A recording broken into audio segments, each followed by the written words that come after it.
நான் இருந்த ஒவ்வொரு மணித்துளியும் மரணப்படுக்கையிலும் மறக்காத கண்மணியே. 90 நிமிடங்கள் தொட்டனைத்த காலம்தான் 800 ஆண்டுகளாய் இதயத்தில் கணக்குதடி.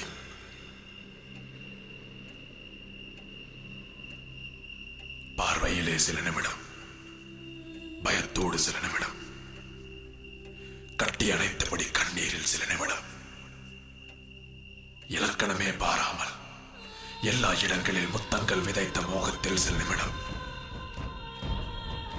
உன்னோடு நான் இருந்த ஒவ்வொரு மணித்துளியும் மரணப்படுக்கையிலும் மறக்காத கண்மணியே. எது நியாயம் எது பாவம் இருவருக்கும் தோன்றவில்லை. அது இரவா அது பகலா அது பற்றி அறியவில்லை. யார் தொடங்க யார் முடிக்க ஒரு வழியும் தோன்றவில்லை. இருவருமே தொடங்க